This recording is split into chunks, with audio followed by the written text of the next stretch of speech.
اپنی زندگی میں بہت کچھ کرنے کے خواب تو سبھی دیکھتے ہیں، لیکن یہ خواب انہی لوگوں کے پورے ہوتے ہیں جو اپنی لگن اور محنت سے ناممکن کو ممکن بنا دیتے ہیں۔ ناممکن کو ممکن بنا دینے کے سفر کی ایسی ہی ایک کہانی ہے رولکس برانڈ بنانے والے یتیم لڑکے کی۔ ہینس ولڈراف جرمنی کے ایک شہر میں 1881 میں پیدا ہوا۔ اس کے والد اچھے بزنس مین تھے اور وہ بزنس انہیں وراثت میں ملا تھا۔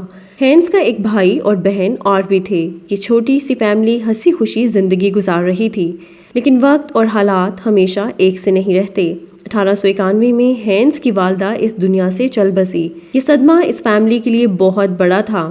ابھی اس صدمے سے نکلنے کی کوشش میں ہی تھے کہ 1892 میں ہینس کے والد بھی اس دنیا سے رخصت ہو گئے اور یوں صرف 12 سال کی عمر میں ہینس یتیم ہو گیا۔ اس طرح یہ تینوں بہن بھائی دوسروں کے رحم و کرم پر آ گئے۔ مشکل حالات کا یہ سلسلہ یہیں رکا نہیں، شاید ان یتیم بچوں کے اور بھی امتحان ابھی باقی تھے۔ ہینس کے چچا نے ان کے والد کے کاروبار کو فروخت کر دیا اور ان بچوں کو بورڈنگ اسکول میں داخل کروا دیا۔ اس طرح یہ بچے وراثت اور گھر کی چھت دونوں سے ہی محروم ہو گئے۔ اس بورڈنگ اسکول میں ہینس زیادہ دیر تک ٹک نہ سکا اور اس نے جلد ہی اپنا اسکول تبدیل کر لیا۔ نیا اسکول ہینس کے لیے بہت اچھا ثابت ہوا۔ وہاں سب لوگ اسے بہت پسند کرنے لگے۔ اس کا شمار ذہین اسٹوڈنٹس میں ہونے لگا۔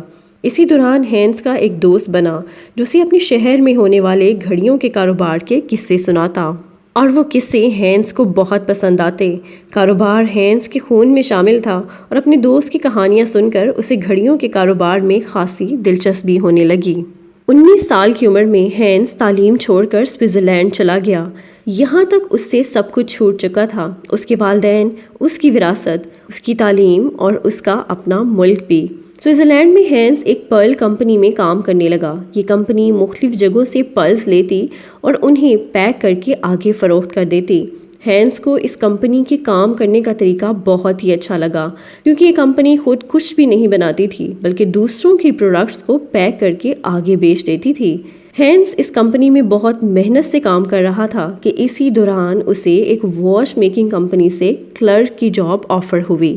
اس کمپنی کی تنخواہ ہینس کی موجودہ تنخواہ سے کافی کم تھی، لیکن ہینس کے لیے یہ ایک ڈریم جاب تھی کیونکہ وہاں وہ گھڑیوں کے بارے میں سیکھ سکتا تھا۔ اس لیے ہینس سب چھوڑ چھاڑ کے گھڑیوں والی کمپنی میں چلا گیا۔ وہاں اس نے 2 سال تک کام کیا۔ اس نے ہر طرح کی گھڑی دیکھی اور اس کے بارے میں نالج اکٹھا کیا۔ اس کے بعد اسے لندن میں گھڑیوں کی ایک اور کمپنی میں جاب مل گئی۔ یہ کمپنی بہت مہنگی گھڑیاں بناتی تھی۔ اپنے شوق کی وجہ سے اس نے یہاں پر بھی بہت کچھ سیکھا۔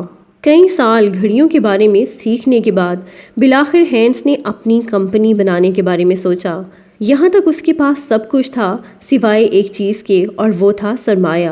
یہ سرمایہ اسے اس کے بہنوئی نے دیا اور یوں 1905 میں ہینس نے گھڑیاں بنانے کی ایک کمپنی بنائی جس کا نام اس نے ولسڈرافس اینڈ ڈاویس لمیٹڈ رکھا۔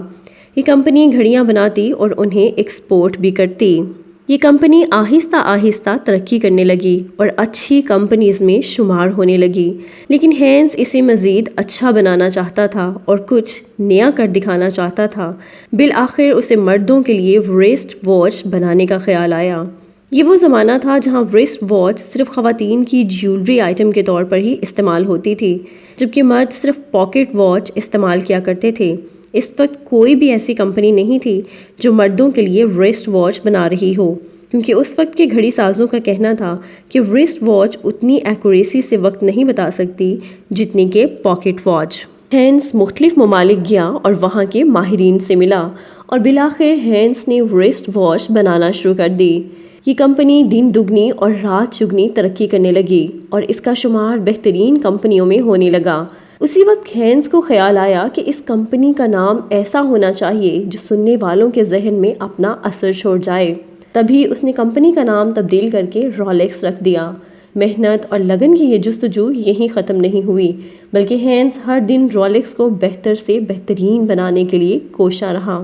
1926 میں رولکس کمپنی نے رولکس آسٹر واچ متعارف کروائی۔ یہ دنیا کی پہلی واٹر پروف ریسٹ واچ تھی۔ یہ واچ رولکس کمپنی کے لیے کامیابی کی سیڑھی ثابت ہوئی۔ رولکس کمپنی کو اس واچ سے بے پناہ فائدہ ہوا۔ صرف یہی نہیں، ہینس نے اس واچ کی ایڈورٹائزمنٹ پر بھی خوب پیسہ اور ذہن لگایا۔ اب رولیکس ماڈل اور بزنس ٹائکون کا سٹیٹس سمبل بننے لگی۔ وقت کے ساتھ رولیکس مزید بہتر ہوتی چلی گئی۔ گھڑی میں دن، تاریخ، سیکنڈ اور بہت سے نئے فیچرز کا اضافہ ہوتا چلا گیا۔ 1944 میں ہینس کی بیوی کا انتقال ہو گیا۔ ہینس کی کوئی اولاد نہیں تھی۔ یوں 12 سال کی عمر میں یتیم ہونے والا ہینس ایک بار پھر سے اکیلا رہ گیا۔ اسی سال اس نے اپنی بیوی کی یاد میں ایک رفاہی ادارہ قائم کیا اور رولیکس کمپنی کو اس نے اس رفاہی ادارے کے نام کر دیا۔ ولسٹاف فاؤنڈیشن رولیکس کمپنی کی 100% مالک ہے۔ رولیکس کو نہ تو بیچا جا سکتا ہے اور نہ ہی پبلک کیا جا سکتا ہے اور نہ ہی اسے کوئی ٹیکس ادا کرنا پڑتا ہے۔ یہ اپنی ارننگ کا 90% رفاہی کاموں پر خرچ کر دیتی ہے۔ 1960 میں ہینس ولڈراف اس دنیا سے رخصت ہو گیا، لیکن اپنے پیچھے $1 بلین امپائر چھوڑ گیا جو آج بھی بہتر سے بہترین کی طرف گامزن ہے۔ دیکھتے رہیے fact corner 1.0 and make sure to comment and subscribe.